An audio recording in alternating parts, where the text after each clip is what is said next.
spooky stories. Oh yay! I love spooky stories. My favorite. And I, of course, have some of the best. You don't doubt me, do you? You better not. You know I've got the good ones. We'll start with these. Some classics. And I know technically in the book they're out of order, but I think we'll start with this one. In a dark, dark room. In a dark, dark wood. There's a dark, dark house. And in that dark, dark house, there was a dark, dark room. And in that dark, dark room, there was a dark, dark chest. And in that dark, dark chest, there was a dark, dark shelf. And on that dark, dark shelf, there was a dark, dark box. And in that dark, dark box was a ghost. A little bit tacky, of course, but it was a fun one. This one is the real spooky story out of the book. I think you know it as a story called The Green Ribbon. Once there was a girl named Jenny. She was like all the other girls except for one thing. She always wore a green ribbon around her neck. There was a boy named Alfred in her class. Alfred liked Jenny, and Jenny liked Alfred. One day he asked her, "Why do you wear that ribbon all the time?" "I cannot tell you," said Jenny, but Alfred kept asking, "Why do you wear it?" And Jenny would say, "It is not important." Jenny and Alfred grew up and fell in love. One day they got married. After their wedding, Alfred said, "Now that we are married, you must tell me about the green ribbon." "You still must wait," said Jenny. "I will tell you when the right time comes." Years passed. Alfred and Jenny grew old. One day, Jenny became very sick. The doctor told her she was dying. Jenny called Alfred to her side. "Alfred," she said, "now I can tell you about the green ribbon. Untie it, and you will see why I could not tell you before." Slowly and carefully, Alfred untied the ribbon, and Jenny's head fell off.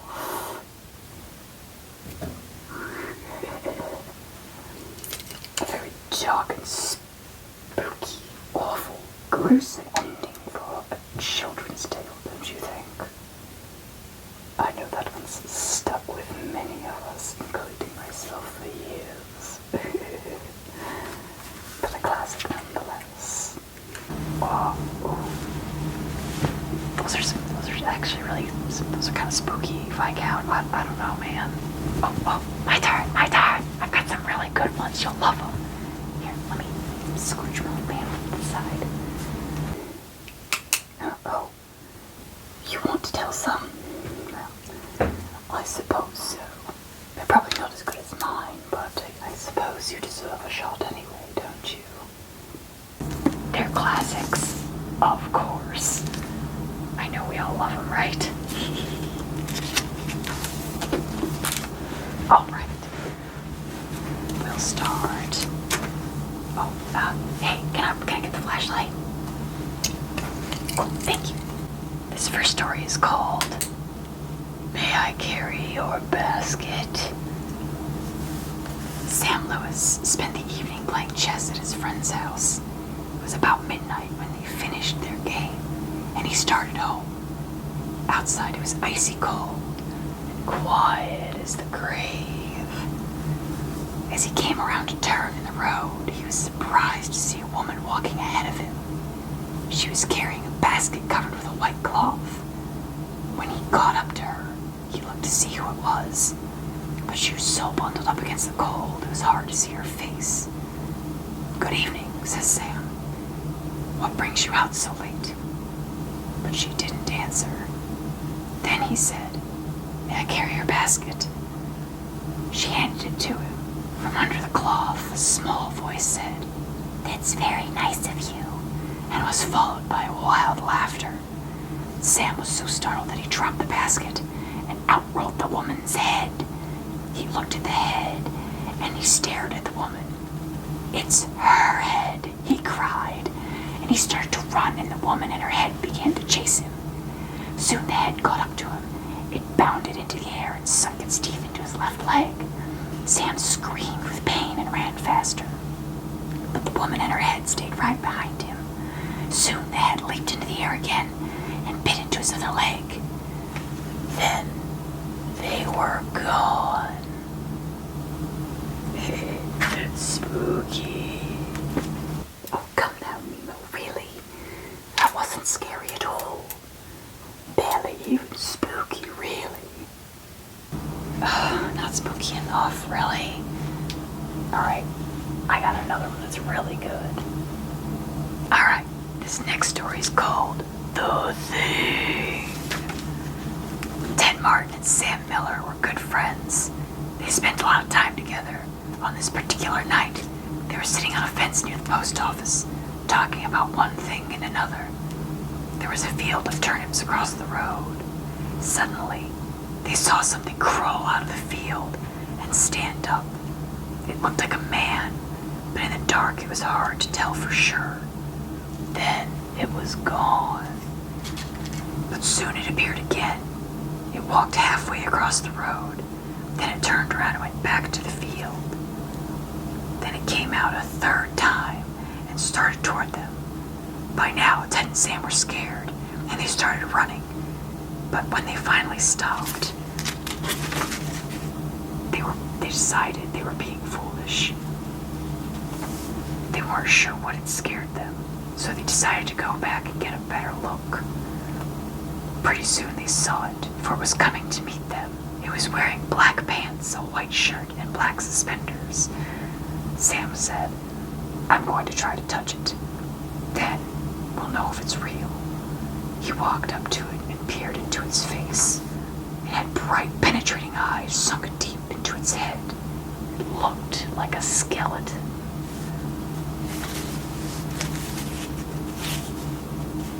Ted took one look at it and screamed, and again he and Sam ran, but this time the skeleton followed them.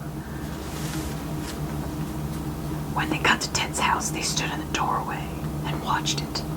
It stayed out in the road for a while. Then it disappeared. A year later, Ted got sick and died. Toward the end, Sam sat up with him every night. The night Ted died, Sam said he looked just like the skeleton.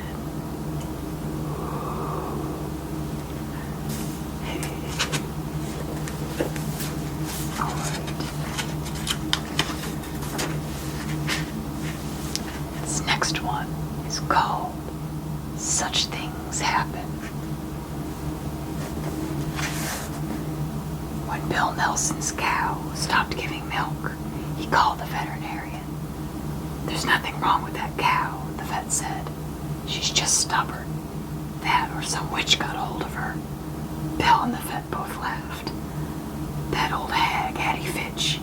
I guess she's the closest we've got to a witch around here," the vet said. "But witches have gone out of style, haven't they?" Bill had a run-in with Hattie Fitch the month before. He had hit her cat with his car and killed it. "I'm really sorry, Hattie Fitch," he told her. "I'll get you a new cat. Just as pretty, just as good." Her eyes filled with hate. "I raised that cat from a kitten," she hissed. "I loved her, and you'll be sorry for this, Bill Nelson." Bill sent her a new cat and heard nothing more. Then his cow stopped giving milk. Next, his old truck broke down. After that, his wife fell and broke her arm. We're having a lot of bad luck, he thought. Then he thought, maybe it is Eddie Fitch getting even. And then, hey, you don't believe in witches, you're just upset. But Bill's grandpa believed in witches. He had once told Bill that there was one sure way to stop a witch from causing trouble. You find a black walnut tree, he said, and you draw her picture on it. Then you mark an X where her heart is, and you drive a nail into the X. Every day you drive it in a little deeper. If she's causing trouble, he said, she'll feel pain. When she can't stand it anymore, she'll come to you or send somebody and try to borrow something. If you give her what she wants, that breaks the power of the nail and she'll go on tormenting you.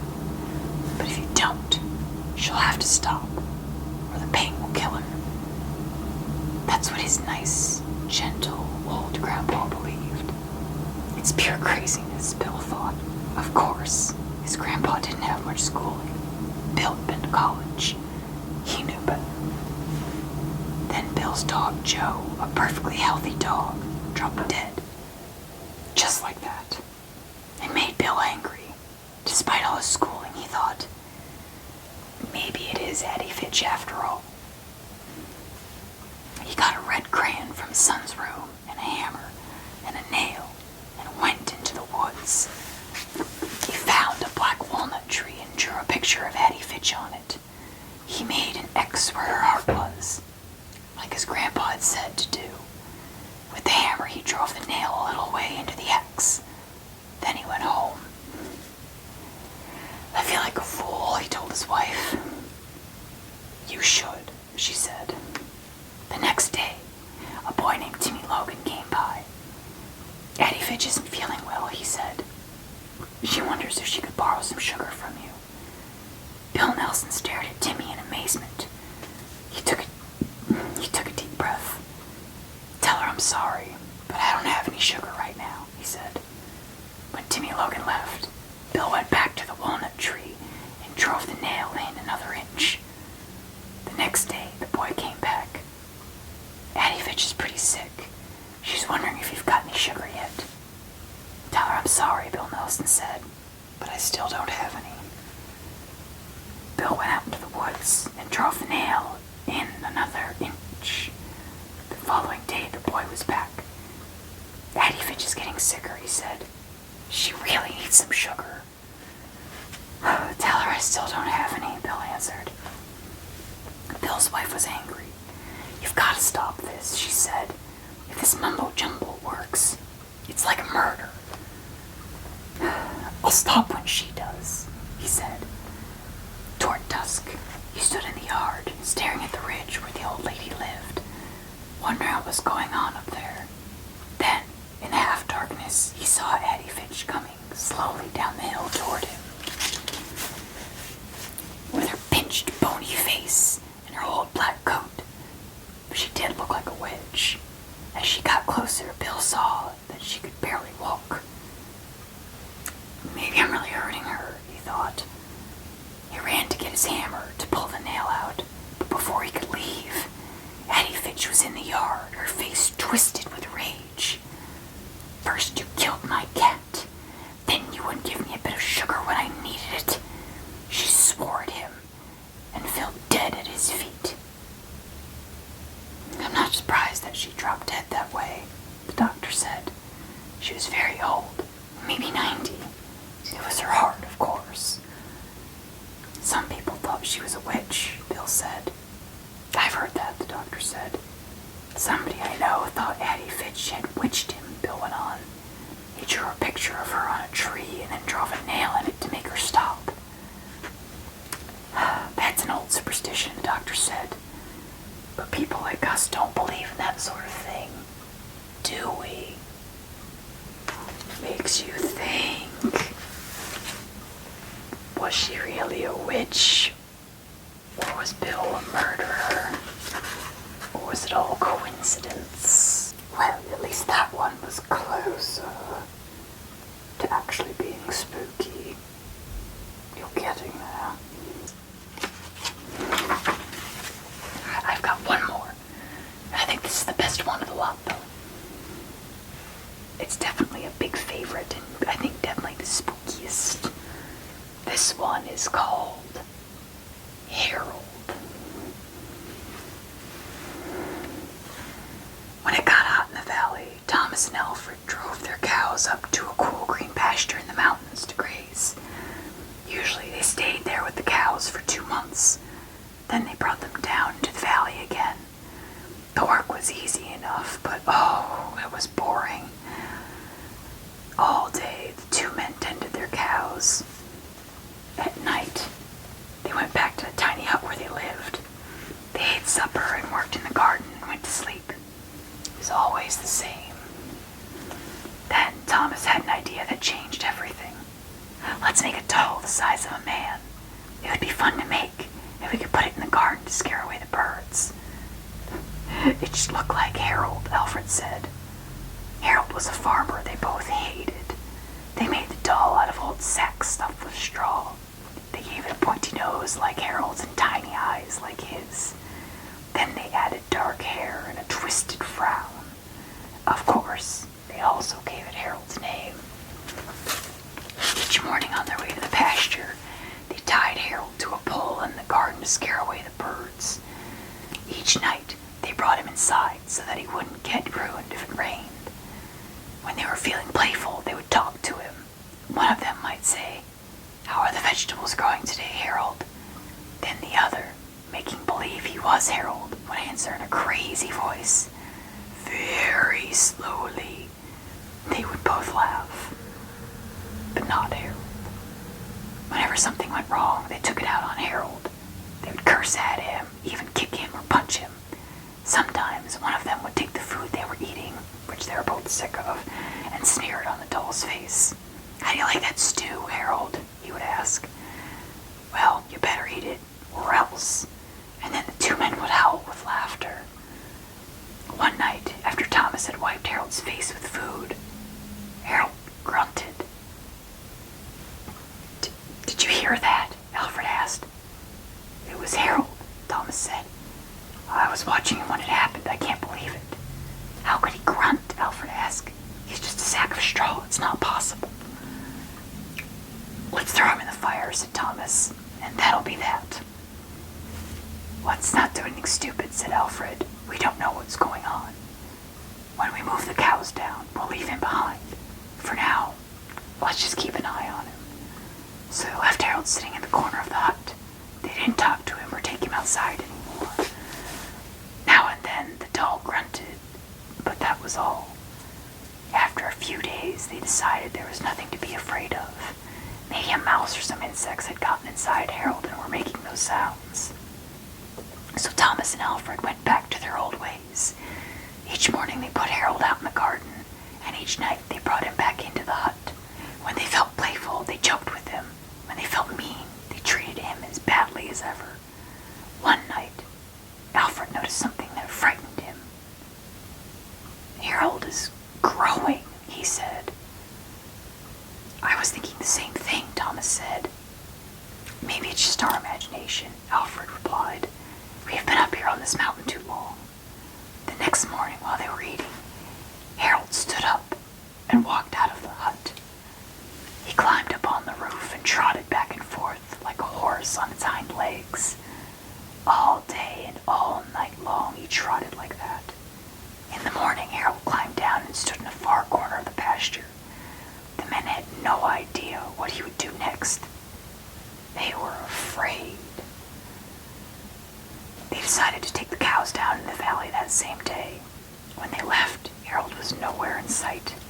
They felt as if they had escaped a great danger and began joking and singing. But when they had gone only a mile or two, they realized they'd forgotten to bring the milking stools. Neither one wanted to go back for them, but the stools would cost a lot to replace. There really is nothing to be afraid of, they told one another. After all, what could a doll do? They drew straws to see which one would go back. It was Thomas. "I'll catch up with you," he said, and Alfred walked back on toward the valley. When Alfred came to a rise in the path, he looked back for Thomas. He did not see him anywhere, but he did see Harold. The doll was on the roof of the hut again. As Alfred watched, Harold kneeled and stretched out a bloody skin to dry in the sun. Ooh, evil haunted doll. Those are always super spooky. Even worse when it's one you create. Oh, gives me chills every time I hear that one. Right. Alright, we have to finish stronger than that from one of my favorites from this book. Alright, one more time. Please. Oh, come now. Those were maybe spooky for a 4-year-old. I mean, to be fair, I'm thousands of years old, but I suppose my standards are a little different, aren't they? Whatever. We are going to read one from this. It's a little bit longer, but I think it has a little bit more staying power of a story on its own. At least it stuck with me for a good while in my youth. This one is called The Snow Cave. Belinda's dad pulled the car into the parking space in front of the general store. "Okay, honey," he said. "I'm going to get some supplies and order the wood we need for the whole 2 weeks we'll be in the cabin. They're predicting snow, and we'll appreciate a nice warm fire." "Sounds great, Dad," she agreed. "Can I take a walk with Shiloh?" "Sure, but don't go far, and zip up your jacket," Yell called after her. "It's getting pretty cold." Belinda clipped Shiloh's leash to his collar and opened the other door. The excited husky bounded out and stood beside the truck, his tail wagging. Together, Belinda and Shiloh strolled along the sidewalk, looking in shop windows. When they returned, 2 grey-haired men were sitting on the wooden chairs outside the general store. "That's a fine animal," one of the men said. Shiloh took a liking to the man right away and waited to be petted. "Are you the young lady whose folks rented the Rogers cabin?" "Yes, sir," she answered. "If there was enough snow, my dad is going to teach me to ski. And if there is too much," the second man said seriously, "you could get more than you bargained for." "I beg your pardon." Belinda tilted her head in question. "Don't mind old Frank," the first man, whose name was Willis, advised. "He's just afraid of the snowman." Belinda laughed. "Afraid of the snowman?" The smile disappeared from Willis's face. "We're not talking about a ball of snow with a carrot nose and a top hat. Have you ever heard of the Yeti?" Belinda nodded. "They are huge ape-like creatures in the mountains in Asia, but it's only a legend." Willis leaned back in his chair. "According to a local Indian legend, something like the Yeti once lived in these mountains. Maybe it still does." The man's eyes twinkled. "There's a chain of underground caves around here, with several different openings to the surface. Nobody knows just how far back they go, or what might be living in them." Belinda was fascinated. If there are snow creatures here, why hasn't anyone seen them?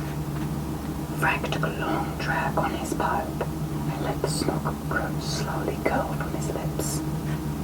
"Maybe some people did. Back in 39, when we were kids, we used to play up the ridge where the Rogers cabin stands now. It was a good hill for sledding. One weekend, there was a real heavy snowfall. All we wanted to do was have fun." His voice faltered and his face clouded over, as if the memory of that weekend was painful. "One of our group," said Willis, picking up the story, was a boy named Wally. Somehow, Wally got lost. He just disappeared. Some folks figured they'd find the body in spring, but they never did. All we ever found was one of his red mittens and his broken sled with deep scratches in it, like claw marks. Willis glanced at Frank. There are a few who think the Yeti got him. According to the legend, they come to the surface to hunt when there's a lot of snow. And isn't it strange, Frank added, that every time we have a major snowfall, some hiker or skier suddenly disappears? The body? No. Nothing. Has anyone disappeared lately? Belinda asked. No, but we haven't had much snow for 8 years. The door to the general store swung open, and Belinda's dad stepped out with 2 large grocery bags. He placed them in the trunk of the car and joined Belinda and the men. Might one of you fellas be Willis? He asked. Willis nodded. That's me. I'm Joe McGowan, Belinda's dad said, smiling. They told me inside to check with you about getting the wood delivered to the cabin. Sure, no problem, Willis answered. Frank and I will get it loaded in the truck, and I'll bring it up shortly. That'll be fine, Mr. McGowan said, and then turned to Belinda. Come on, honey, we're all set. If we don't get back to the cabin soon, your mother will start to get worried. As they got into the van, it began to snow. Belinda told her dad about the legend. He laughed. Well, I can't say that I believe in snow monsters, but there's a good point to the story. These woods can be dangerous, and people can easily get lost. Belinda buried her fingers in Shiloh's thick coat. I don't have to worry as long as Shiloh's with me, she said. Isn't that right, boy? Shiloh answered by licking her ear. It wasn't a long drive, but by the time they got to the cabin, the snow was piling up. Within an hour, Willis arrived with the firewood, and Belinda and her dad helped them to unload it. Belinda's mom made them all a hot cup of cocoa, which they drank in the living room, in front of a warm fire. After a while, Willis set down his cup. I don't mean to rush off, he said, as he pulled on his jacket, but it looks like the weather's getting worse. I think I'd best get back to town. We haven't had this much snow in a long time. Belinda glanced out the window at the darkening landscape. As if he knew what she was thinking, Willis laughed. Don't be concerned, little lady. The storm will blow over by tomorrow. He trudged out into the snow, then stopped and called back over his shoulder. If you folks need anything, just call down to the general store. Willis was wrong. It snowed the whole night and through the next day and night too. The report on the radio said that it was the most snow that had fallen in 30 years. The following day, the clouds cleared. The air was cold and crisp, and huge snowdrifts glistened in the winter sunshine. Belinda was too excited to think about snow monsters. Her dad had rented 3 large inner tubes that were perfect for sliding downhill. Belinda dressed warmly. Her parents had taught her to respect nature and prepare for anything, so she packed a few supplies in a fanny pack. It took some time for the family to work their way up through the soft snow to the top of the ridge behind the cabin, but it was worth it. There was a long, wide clearing on the hill, with dense forest on each side. Soon Belinda and her parents were taking turns whizzing down the open patch of hillside in their rubber tubes, then scrambling back up again for another ride. Each time Belinda swooshed downward, Shiloh raced along behind. He barked and tumbled in the snow, seeming to really enjoy the game.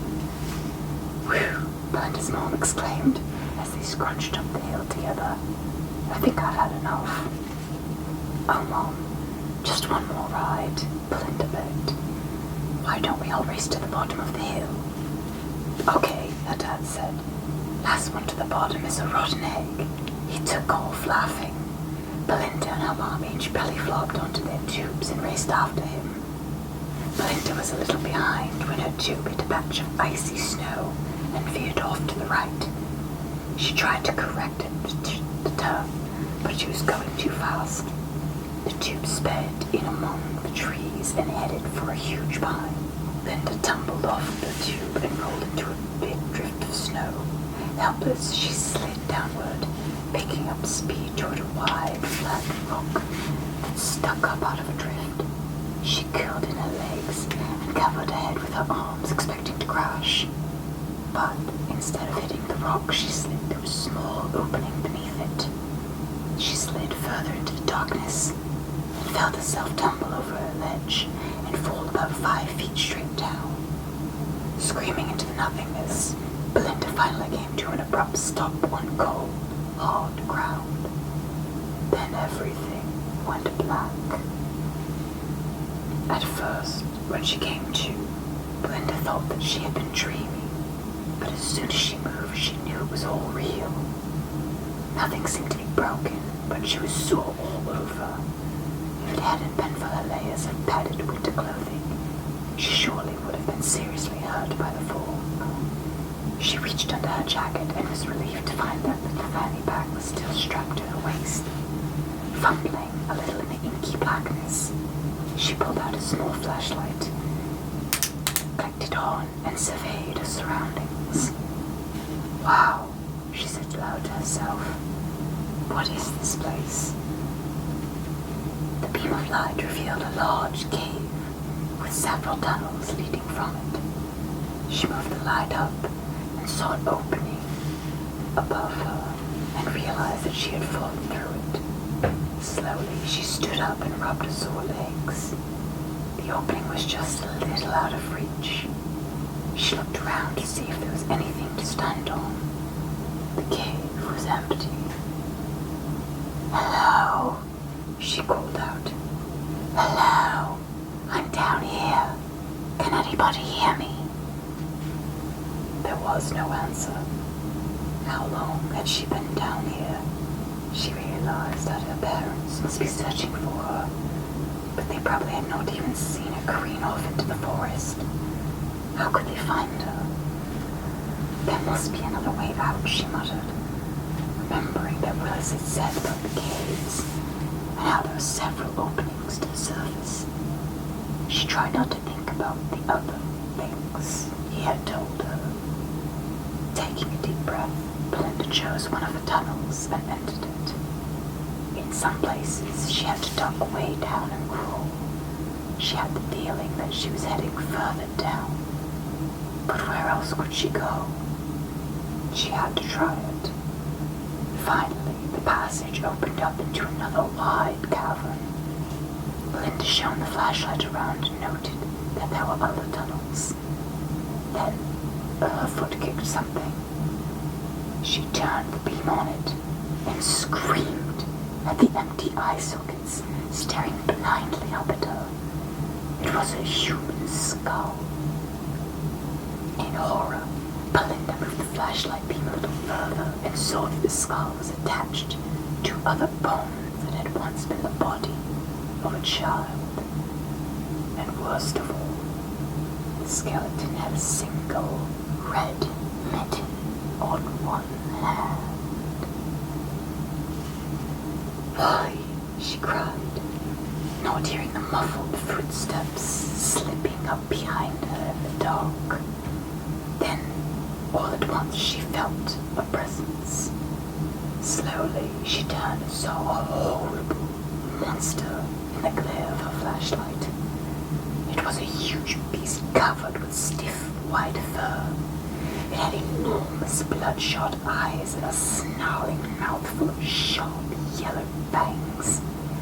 Roaring in anger, the creature slashed at Belinda with its thick, bear-like claws. She ducked the blow and dashed for another tunnel. Her heart pounding, she sprinted along the twisting passage and, bursting into an open space, saw the very same skeleton she had seen before. The tunnels must be interconnected. she whispered frantically. I'm going in circles. Although she had no idea where the beast might be, Belinda tried another entrance and stumbled along, drawing in the stale air in ragged gasps.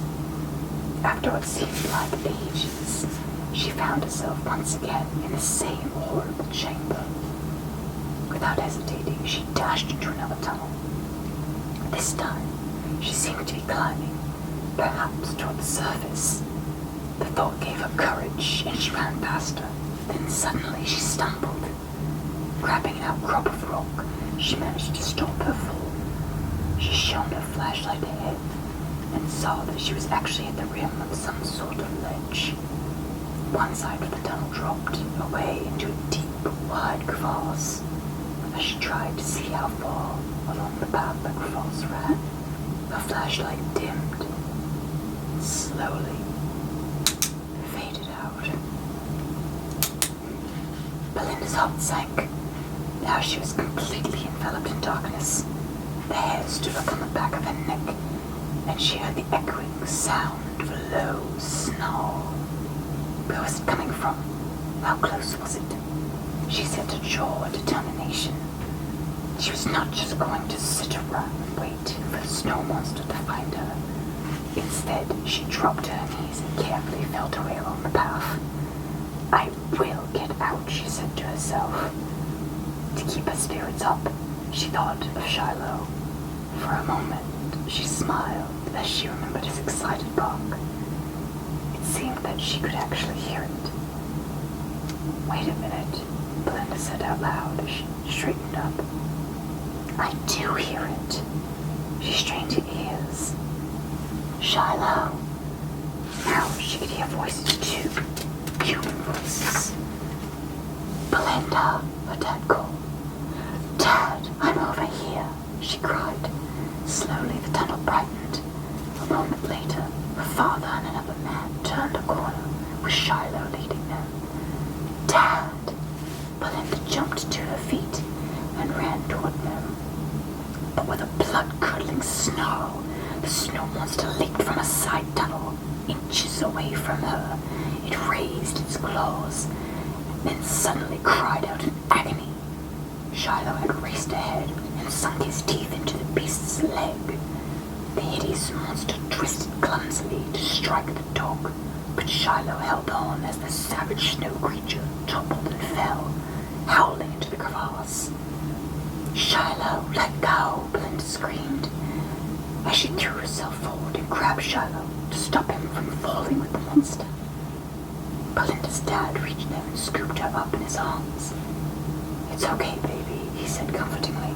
We're getting you out of here. A little later, Belinda awoke in her own bed. Her mother was sitting at her side, and Shiloh was stretched out on the floor, chewing on a big, meaty bone. Mom, Belinda sat up. Was it a dream? No, honey, her mother said, hugging her tightly. How did you find me? Belinda's mother smiled down at the husky at her feet.